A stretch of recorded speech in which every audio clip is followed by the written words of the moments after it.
Hello, comic book junkies. It's the Frog Queen here, and today I bring you an interview with comic book writer and illustrator Charles Forsman.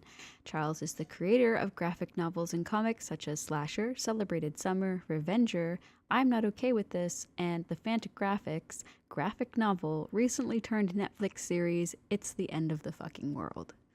Without further talk from me, here is the interview.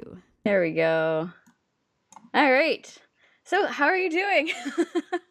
I'm drinking my coffee. I must confess I'm waking up. That's why I was late. Oh, I'm sorry. We could have postponed. I didn't want to be. No, I should be up. I set my alarm and everything. I've got bad sleep these days. I just seem to stay up very late. Yeah, I did the same thing last night. I was up quite late. I mean, I woke up at 8 o'clock this morning anyway, but Oh, yeah, wow. I find the winters very weird just in general. Like I find my Yeah. sleep goes out the Me too. window. Oh yeah. Yeah. Winter, that always happens to me. I guess because it's just like not much daylight anyway, so my body Yeah. clock's probably just confused. Yeah, you want to see some snow? I could show you this window, but it would be really depressing because we just No. got like a pile of snow last night. Anyway. Uh, yeah, we've Um, got a storm warning today, so we'll be getting more. oh crap, that Yeah. sucks. Well, so I just realized there's one book of yours that I didn't get to read, and I thought I had read it already. And I just realized like an hour ago, and I was like, damn it, I don't have time to read it in an hour. But I didn't read Revenger. I read all the Okay. rest. So that one's gonna be. I'm gonna read that probably later, but we'll talk about all the other books for sure. Cool. So, Yeah.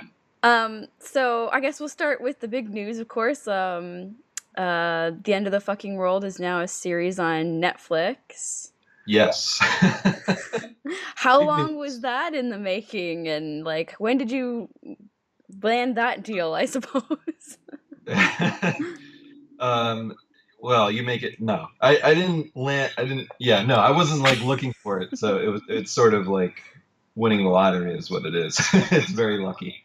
Uh, like no, the guy who directed most of the episode or half the episodes, and he was like the show creator, Jonathan Entwistle.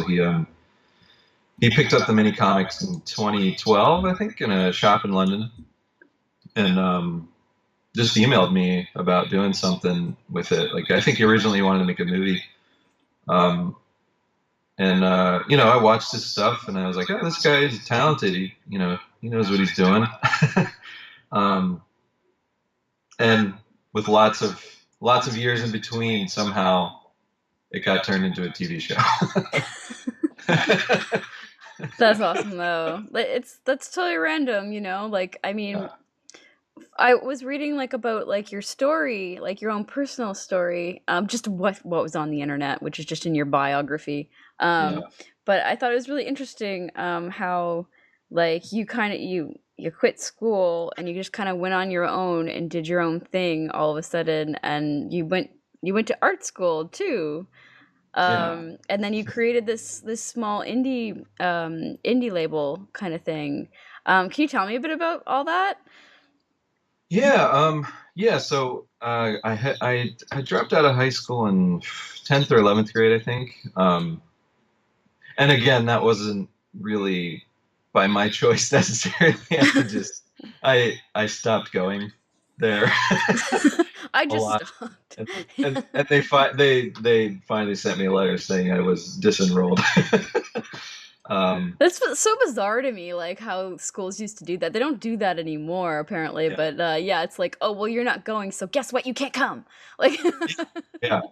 so And weird. it was like, I was kind of upset. It was weird. It was weird. I was a teenager and stubborn, and you know, but what I learned now is like I just wasn't, I mean, I was going through depression and stuff, but also I just wasn't my brain, like I just wasn't having, I just wasn't, I didn't want to learn, like I just wasn't capable of being there and doing what they needed me to do. Um, but later on in my life, that changes, thank God.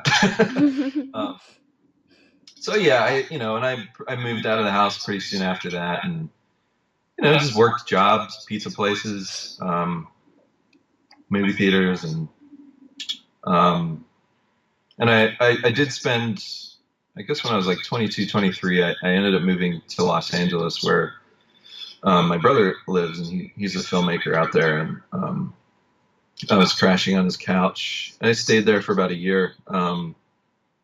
But it was there I started going back to comic shops, and I really fell back in love with it because I hadn't been reading for a few years.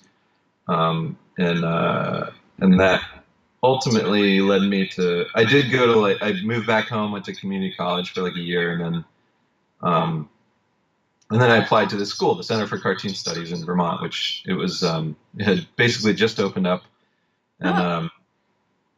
you know, as the James Sturm, he's the founder of the school. He on Upon my graduation, he said I just barely got into the school. I love repeating that little artifact. um, but I applied to get in there and did my first. I finished my first comic for the application, um, and thankfully they let me in. And that the school, like, at that time in my life, I was ready. Like I was probably like 23, 24, and I decided I wanted to be a cartoonist, and that was like a big step. I'm glad I wasn't like an 18-year-old going to a school like that, because I probably would have, screwed it all up. But at that age, I was um, ready to learn, and I kind of made a decision that that's what I was going to do no matter what. And that was great. I mean, the school really changed my life. It got me drawing, and I had great teachers there like Steve Bissett and Jason Lutz and James Sturm, Michelle Ollie, Tom Devlin from D&Q would come down. Um, and yeah, they just teach you like every aspect. They're more like they're less about teaching you to be like a cog in a machine, and it's more about the whole thing. Like you're more about being an auteur, and it's less about drawing pretty and more about telling a clear story, designing your books, just learning everything, writing and all that stuff. And it was just a great experience, and it really pushed me on my way, I think. And since graduating, I pretty much haven't stopped making comics, thankfully. Um, but yeah, is that enough background for you? Is Yeah, there? totally. Yeah, thanks. I mean, I think everybody's story is really interesting. And I interview a lot of artists. Actually, I talk to a lot of artists who come from really affluent backgrounds, and I feel like I can't relate to them at all. I'm just like, Yeah. yeah, I didn't grow up like that. And they end up going to these art schools. I went to shitty community college art course. So But it's not shitty. I went to community college for a year, and it was great. It was, you know, I thought it was really great. I mean, that's good. I know what you mean by shitty, but yeah. Back in the day here, like it was, you gotta take into account Canadian education too. I guess. Yeah. I mean, I hear horrible things about American education, but I can't compare it really. I don't know, but yeah. So I just really like seeing like kind of people's backgrounds, and especially whereas your books are so interesting. Your characters are um they're not what one would consider, I guess, perfectly normal people by any stretch of the imagination. Yeah, yeah. I was wondering if we could talk a little bit about that, like all your characters, like kind of, they're quirky, a little bit insane, I guess one could say. I really liked the characters in the one that I read last. Um, I Dang it. What was it Is it? called? My brain is just not functioning with me today. What was the last one I read? Is it? I am not okay with this. or slasher or Slasher, that's what it was. That was the slasher? last one that I read. Yeah, I was just for going blank on it, but I had read it a while ago, and I'd forgotten that I had read it a while ago yeah, yeah. because I read it at TCAF. Oh, cool. Farrell Dalrymple, who I'm interviewing tonight, actually, he had a copy. Oh, So I was nice. sitting there Huh. reading it during that, and I was like, "This is so messed up. Who is this? What is this book? Who is this person?" Because I had actually never heard of you until that point. Uh-huh. Because Fantagraphics is the one. Was no, that was on Floating World, wasn't it? I Yeah, feel yeah, like I would have seen the other ones through Fantagraphics if Fantagraphics sent proper press releases out, but they don't. But anyways, I won't be critical of Fantagraphics because I love them, but but uh, yeah, I was wondering if we could talk about the characters. yeah. Yeah. I don't know.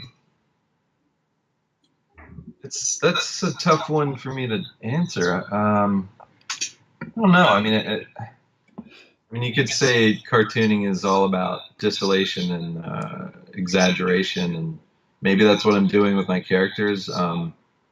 But you know, it's I'm trying to like go through how I even come up with them, but it's a lot about you know kind of setting up rules for characters and how they behave, maybe, and sort of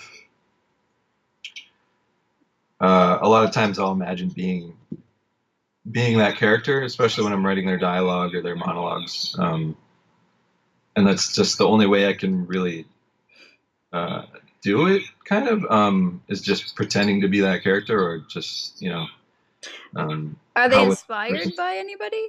Oh, sorry. Sometimes, like Celebrated Summer is the book that's most taken from my real life. That's very ripped from my life. That's pretty much happened to me. Not all of it, but the characters in it are definitely people I knew. But yeah, I mean, sometimes it's mainly just stuff in my head. I think. Hmm. Um, slashers. It was actually slashers was spurred on by. Did you hear about that? It was like a real life story. Gypsy Rose and Dee Dee. Have you heard that story? Oh, it sounds familiar. It's Um, it was about a mom with her daughter who was the Munchausen syndrome, and she was making her sick and shaving her head to look like she had cancer treatments, and um, but it's a really interesting and messed up story that I read a few years ago, and that really I think that yeah, that's what sort of launched me on doing slasher. I think. Um, but it's a lot of things. I don't know. A lot of my work is kind of improvisational, so I like to keep things a little open. Even if I do have a plan written out, it usually goes out the window. Uh, but yeah, sorry, I don't know. It's not a great answer. no, no, that's great. I mean, with slasher in particular, I found it interesting, just because of the use of like fetish and stuff and fetish imagery and things that are kind of in throughout the book. With main characters like walking around in this kind of gimp suit, pretty much. And I was just like, why did you choose that of all things to be thrown in there? Hmm. Well, it was about their relationship, and Joshua and I can't even remember my character's name, Christine. Um, that was, I, there's so that many, was in your head. they they meet online through like a YouPorn type site where people upload their own videos, Right. and Joshua's thing is knife play. Like I don't even know. I probably should have done research, but I don't even. I'm not sure if that's a real thing or not. It is actually, yeah. Yeah, yeah. Yeah. Um, but so anyway, they're connecting on a very sexual level with blood and violence involved. I'm trying not to spoil things for people who haven't read it, but yeah, the mask is just a thing that I thought would be a cool connection between them. So I had her like send him a mask as a gift, and she had one too. And also, it's sort of like it's it's sort of when Christine would put on the mask, it's like she's a reverse like hero or something, you know, like instead of putting it on to hide her identity, it's like her true identity kind of coming out, or it's she's wearing how she feels on the outside. Maybe that sounds really pretentious. No. No. I just think I thought it's interesting. Me and my partner have been in the fetish scene for a long time, and we throw fetish events here in our city. Oh, So whenever I see like little bits of like kind of fetish culture, especially in yeah, literature, it always like, I wonder why they chose to do that. You know what I yeah, mean? But and especially where she's putting on this outfit, but and it's very dark. I mean, I understand like yeah. the connection between fetish and that sort of kind of dark feelings and things like that. But yeah, no, I just found it really really interesting, especially with Joshua sitting there with the knife play and Yeah. like right in the beginning of the book, pretty much. I'm like, whoa. Yeah, yeah. No, but it's like, that's like, everybody, I mean, not everybody has sexual kinks like that, but, more people than you imagine. And I guess I'm always interested in depicting things that real people do, like whether it's like masturbation or going to the bathroom or how they get off, I don't know. That always interests me because I feel like that kind of thing is just not often written about. So, Totally. Mm. yeah. So I actually did get to watch The End of the Fucking World after I read the book. Um, Okay.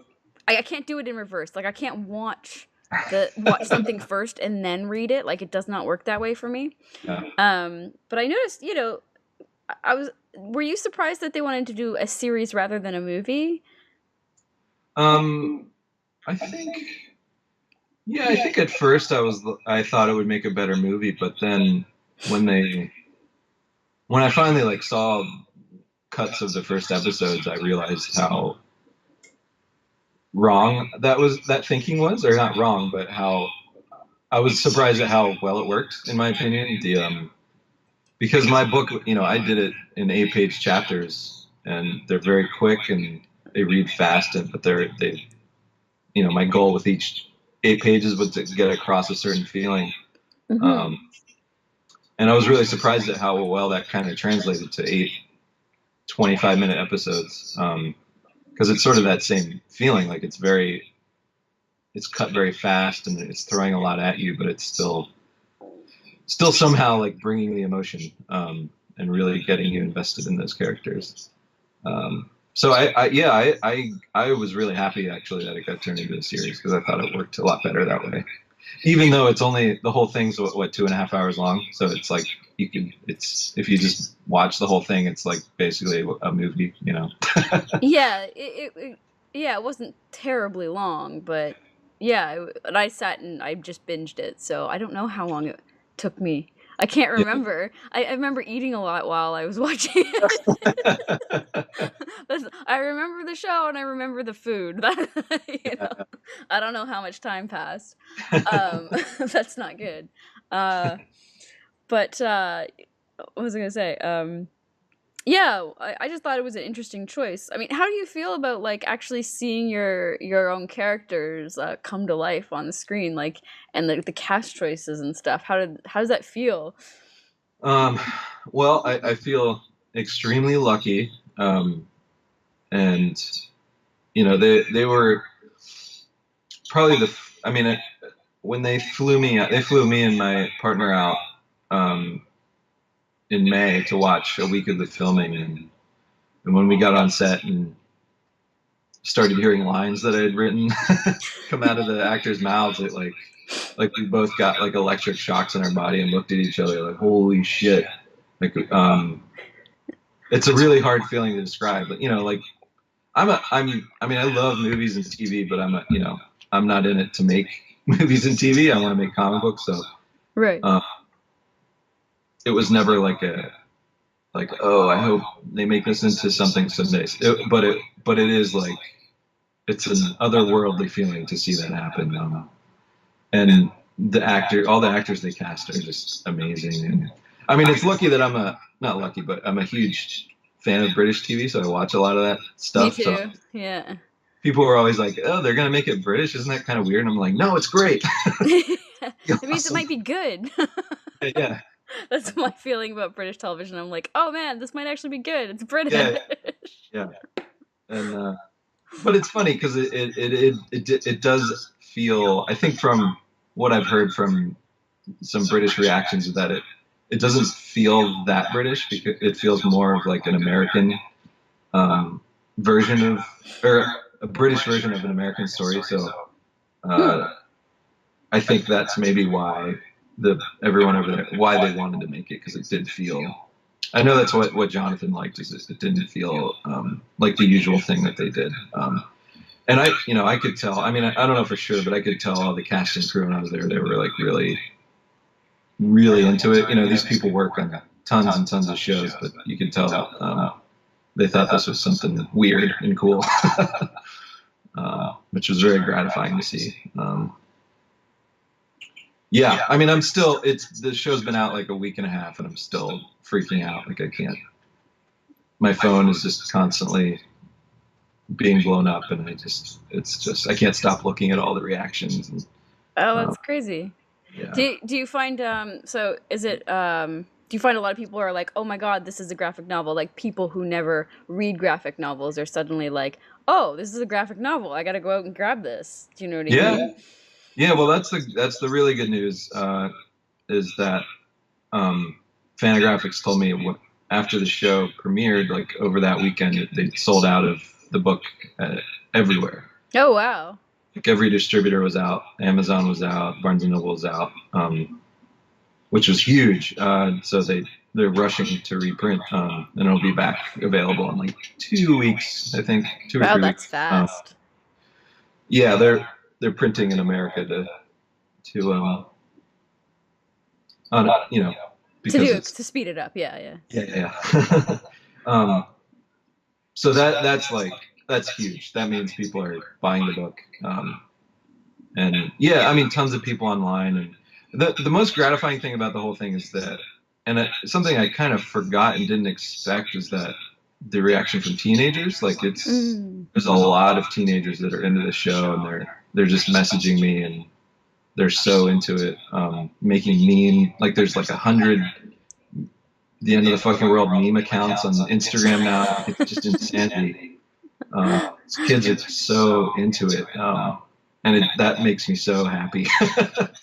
um, and like my girlfriend's uncle, like he just said his daughter was like your show is the biggest thing at the middle school right now. Everyone's talking about it. That's so great. I Yeah, love one thing I do love about the show was how like they didn't I thought they were going to probably like try to stick as much sex into it as possible, but they didn't do that and yeah, I was like, wow, like that's awesome, you know? Like they talked about sex, they addressed sex like the book does, but yeah. they didn't like gratuitously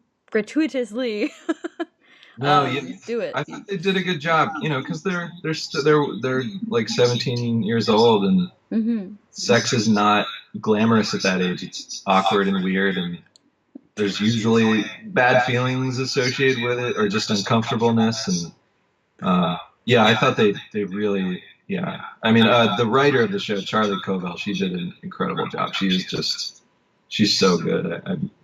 As soon as I watched it, I immediately told her, I was like, I'm jealous of everything you've added to my story.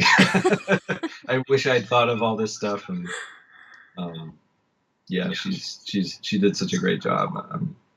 Yeah. Um, but yeah, yeah. So, what are you working on now? Um, I'm I'm working on a new comic book. Like I said, I'm very distracted, but I'm gonna start a new serial through my Patreon this Oh, year. Very soon. It's I don't want to spoil it just yet, but it'll probably be pretty long. But my plan is to do 20-page chapters every month. oh Um, wow. yeah, and I'll print it here at home and send them out. So if you like in North America, if you or in in the U.S., if you give me $3 a month on my Patreon, you'll get it in the mail.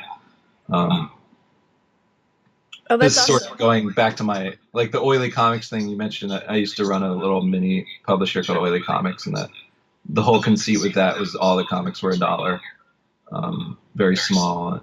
Um, it's all about making. For me, when I did it, it was all about removing any high stakes I had perceived in my head and just getting my pen moving. And not worrying about making like a big, beautiful book and having the drawings be perfect. It was more about um, having fun and telling a clear story and making it most as accessible as I could at that time. Mm-hmm. And $1 is pretty cheap, so a lot of people were willing to take a chance on it. So It's yeah, and definitely.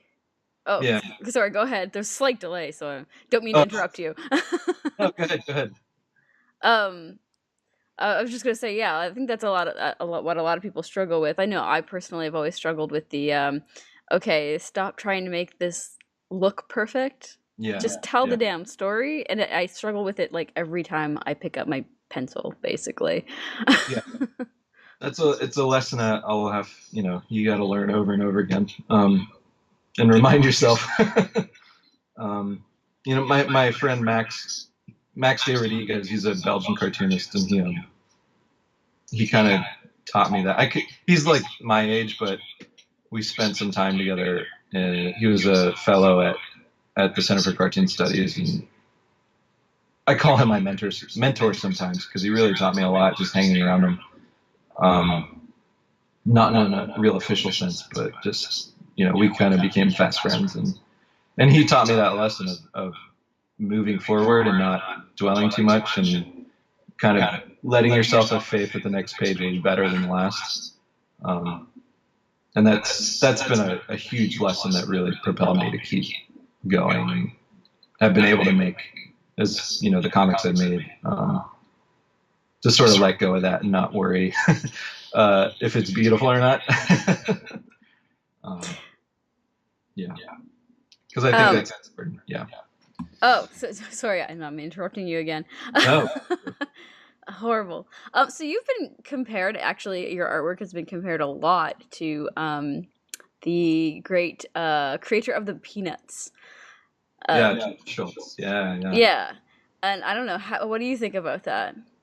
That's fine. I mean, the end of the fucking world got that comparison a lot, and I was probably reading a lot of Peanuts at the time. I mean, you can. I call myself sort of a stylist cartoonist. Like I don't feel like I have a recognizable thing that's my own thing, and I will often, um, for lack of a better word, I will rip off cartoonists I like. Especially when I'm starting a project, I'll want to draw in a certain way, and I'll look at cartoonists for influences, and it usually shifts as the book goes on into it, a little bit of a different thing, and you can see the influence less.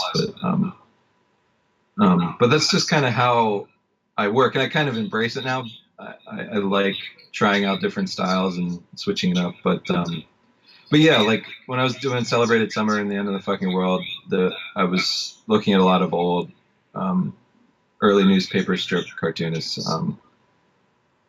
So that was very much just the stuff I was looking at, and I thought there's something about that, the staging, because it's sort of like it's like a vaudeville. Like all those early strips look like they're being staged on an actual theater stage. Everything's like from one side, and all the characters are in profile. And I just really like something about that, using those rules and setups, um, to sort of get me going on a project. Awesome. Um, what do you read generally? Like you said, you were reading Peanuts at the time. What are you reading currently? Like what inspires you? What are your favorite artists and such? Oh boy. Well, for slasher, I was reading a lot of Sampoyo and Minos, the Alaxiner book, which they just did. IDW just put a collection out. Uh, Oh, It's like old stuff from the 70s, I think, is when it originally came out. They're I think they're both Argentinian, but they had to leave because of the government, and they've lived in Spain for like the last 40 or 50 years. But it's when you look at it, you'll be like, oh, this is where Frank Miller got Sin City from, and Keith Giffen was famously, um, you know, borrowing a lot from that stuff, and the Comics Journal got really mad at him. What was the collection called that IDW put out? Oh, it's just called Alack Sinner, Alack, and then Sinner, Sinner. I usually have it around I me. have not read this. That's so Yeah, you weird. should check it out. I mean, even if you just look at just the drawings, you'll be like, Yeah. oh God, this has been an influence on a lot of people. Yeah, I can see for sure. Oh, damn. Okay, I'll just go get this. Yeah, yeah, you should. Yeah, it's really great. Yeah, and that's like, yeah, I was when I was drawing Slasher, I was sort of channeling that kind of thing. Um, um, but what am I reading? I read my friends, Michelle Fife, who does Copra. We became really good friends. Oh man, I loved his I just reread it's one of his older books that he's put in a new collection. Zagas. Zagas, yeah. So good. I love it. He's amazing. Ben Mara is big for me right now. Max de Rodriguez, like I said, he's a Belgian cartoonist, and he's starting to have some more work translated into English, so we'll be seeing more of his books soon. Oh boy. I don't read as many comics nowadays as I used to, just because I get burnt out. Yeah. But I do buy a lot of old comic books. The last few years I've been buying a lot of old, weird independent stuff from the 80s and 90s, and old, like 80s and 90s DC and Marvel. Just weird stuff. And if you could see the mountain of comics I've bought, it's ridiculous. But I just have piles all around the house of comic books that I just flip through around. And I've gotten back into like when I was a kid, I read, the early Image comics like Youngblood and Savage Dragon. I've gotten back into looking at that stuff. Yeah, all kinds of stuff. I don't know. I read a little bit of everything, but I haven't been as good a student, I feel like, lately. I feel like this happens to a lot of cartoonists where when you're working a lot, it's hard to focus on other people's comics. I just, it's harder for me to like read as much as I used to when I was like really hungry and starting out. I think maybe it's I don't know if that's a good thing or a bad thing, because I know a lot of people think that it's important to always be putting a lot of input in to equal out your output, but well, it's better than the opposite, which right now, like, I'm going through where I'm not being, like, I'm not putting anything out, and I'm just consuming, again, like, crazy. And so I'm like, yeah, I think you're in a better position. You're putting stuff out there. I'm thankful as long as my pen's moving, I'm always thankful that I'm not, working at another job somewhere where I'm able to be doing this. Totally get that. But no, that's cool. Like, I think it's interesting. Like, like you said, like, you'll be reading something and that'll inspire like what you're working on, and little bits of it will kind of seep in. So, but I've talked to so many artists who don't read comics, and I find that more like, to me, like, it's kind of shocking. I'm like, you don't read comics? Yeah. Blaspheme. Like, I don't know. I know. I think it's more common than you would expect. I feel like I've heard Jaime Hernandez say that he doesn't read any comics really. And I can understand that. It's like, especially if you like what you like and you're just like, yeah, I can, yeah, I don't know, because there's a lot of comics out there that I don't find interesting. Like I tried to dabble in more modern, like the more Wednesday, serials, because that's what's weird about me is I when I did The End of the Fucking World, I found out that I love serialization, which I'd never really tried before. And so now that's like how I do all my work. So like with Slasher and Revenger, that was outside of the stories. It was an attempt by me to sort of get the Wednesday crowd sort of interested in my work and get different readers that. Because before then, I was in like alternative comics and going in going to SPX and TCAF, mini comic shows, and I started to feel like that world was closing in on me, and which is probably another reason I stopped reading so many comics. I think I was just getting burnt out. So I was kind of interested to see if I could trick other kinds of comic readers to read my stuff. I don't think you have to trick them, but people judge books by their cover, so. It's very true. It's very true. I do it all the time. So like Slasher was serialized through Diamond. That was like my first book that was able to be done that way, and it was, it wasn't like a super smash success, but it was we sold a lot more books than I ever expected. So that was cool to see. It gives me hope that serialization will be around a while and I can still work like that in some capacity, even if it's just me doing it in my room. Like my new books, I'm just gonna do it at home and print and staple here. Oh, really? That's interesting. Yeah. As long as it's like a manageable number. What if the demand goes up? Then you're gonna have to. Yeah, I'll have to pay someone to help me. Have to look at that. Yeah. So like, do you miss kind of like doing everything yourself? Is that kind of like you want to do? You just kind of want to stick to that, or? I don't feel like I miss it because I'm still doing it. I mean, all my work I have complete control over, and aside from making the physical objects, I don't do that as often as I used to. But again, that's Oily kind of started because I love production, and I wanted to get my cartoonists I like work in front of people. But that, I got really burnt out on that, doing all that production, and because it was about 2 years straight where I did printed like 5 mini comics a month and sent them out to subscribers. And I started to get like carpal tunnel from all the stapling. Oh my god.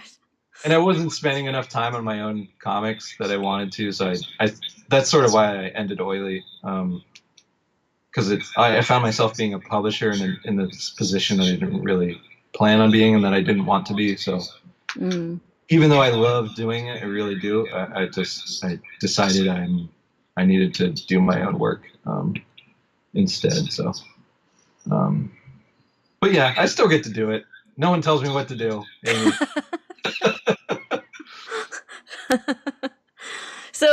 So your next comic is going to be serialized through Patreon only, you said? Yeah. Okay. And your Patreon is we can find it just under your name. You should pop right up. Yeah, it's patreon.com/Chuck. /Chuck, that's it? Yeah. Really? How did you manage that? I signed up for an account really early, I guess. Holy. Yeah. But it's easy to find. And if you go to my website, charlesforsman.com, it links over there. And okay, great. Yeah. Awesome. So then everybody will have to do that. I'll be starting that probably in February. The first issue will hit. So. And you can't tell us what the story is about? It's a little. I have all these buzzwords in my head of how to pitch it, but I'm afraid it'll it's not exactly the right word.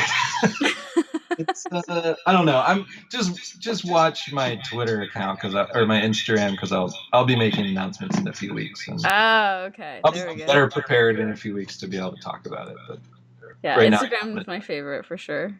yeah. Well, thank you so much for taking some time out of your morning to chat with me. My I'm morning, yes. yeah.